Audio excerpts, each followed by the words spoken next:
So now we talked about these ideas of the income substitution effect and preferences. Let's go and look at the actual decisions to work and how much to work.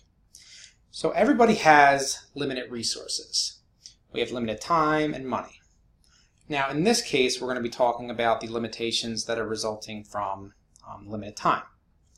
And if we look here, these graphs kind of show, the combinations of hours or income and leisure you can take.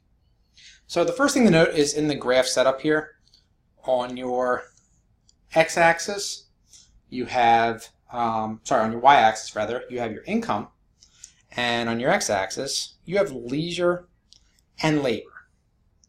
So leisure and work. Now, it's kind of weird how it's set up here, but as you move from left to right, your leisure is going to be on top. So you have 0 leisure at the open and 16 hours of leisure, assuming the 16-hour day, at the far right. Whereas your labor, your work, is going to be 0, and your leisure, it's going to be 16 when you have 0 leisure. So a couple things we are assuming here.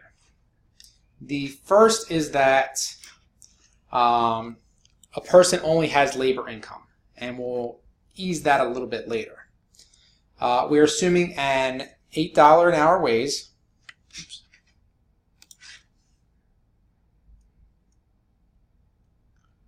Okay.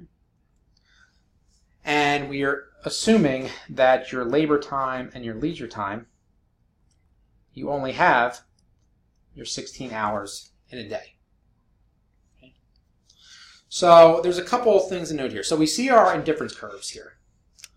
Okay, we can see our indifference curves. Now we also see this light blue line here. This light blue line is going to be our budget constraint.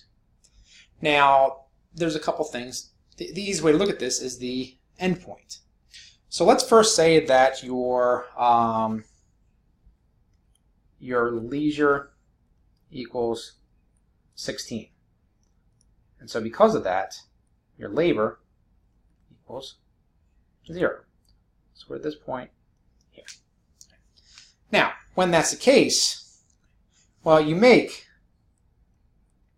$8 an hour times your 0 hours.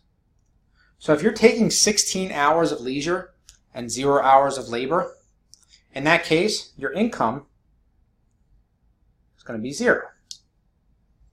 If, however, let's look at the other side of that. We are, let's say you're taking 0 hours of leisure, and so because of that, you're spending all 16 hours on labor. Well, if you're spending 16 hours on labor, 16 hours working, you have your $8 an hour times your 16 hours, and that's going to be your 128. That's your other point here. So those are your two endpoints. Now, earlier we talked about how leisure, the opportunity cost of leisure is your wage. Because every hour of leisure you work, you're going to have to give up that wage. And so what that means is that if you work all 16 hours, you have $128, but you have 0 leisure.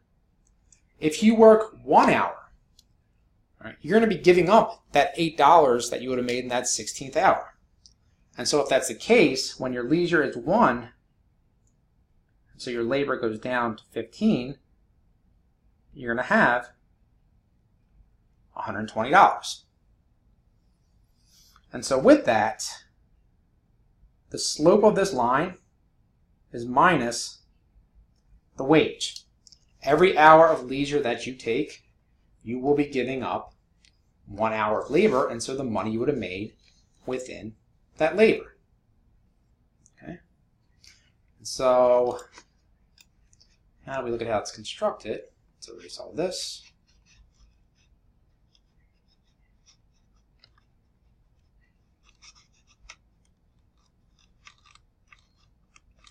Almost all of it. Okay. So let's All right, so that's the budget constraint. All right. Now, a couple things to note here. Anywhere on the budget constraint, all right, it's efficient. It means that you are making as much money as you can while taking as much leisure as you can.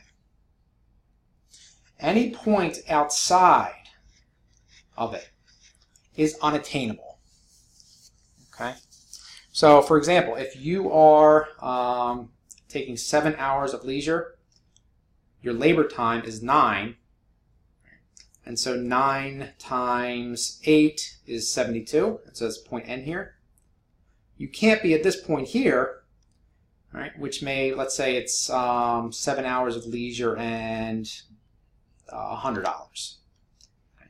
Well, you can't be there because of your wage. That's the most that you can make. So you can't attain some utility level B here. Any area inside is attainable, but it's not efficient. So, for example, let's say that we are at utility level A, we are at this point here. And let's just say that this point here is $50. Well, let's see. You can be at a point here, take 7 hours of leisure and have $50. Okay, that's fine, but why would you be here when you can take 7 hours of leisure and make $72? So anywhere inside is attainable, but it's not efficient. Okay. What you're going to do, and going back to the basics of your utility functions, the further out you get, the further your utility function, the better off you are, the happier that you are.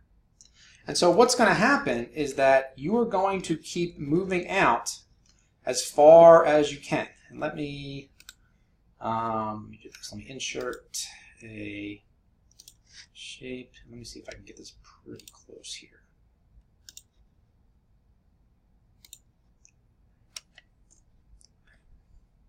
So what we have here is you have your indifferent. So you can be at any point here, okay? And fine, that's great. But let's move it out a little more.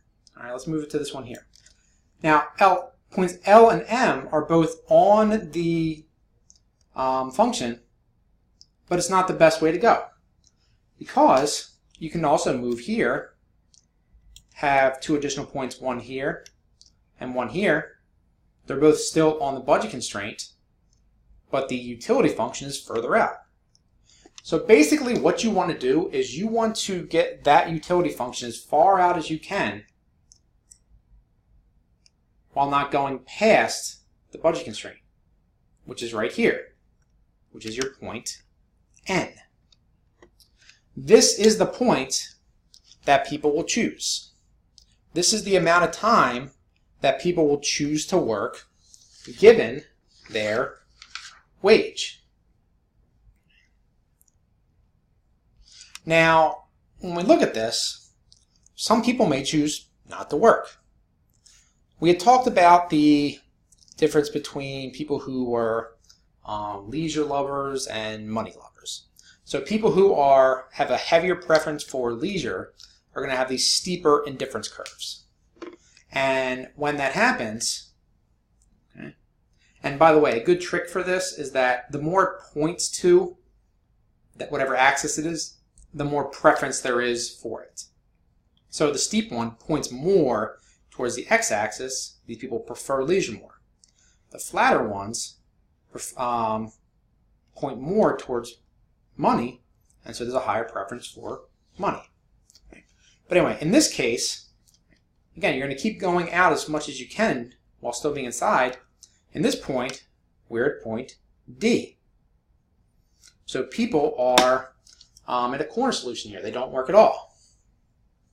And what can happen here is that people will choose to work or choose not to work at all.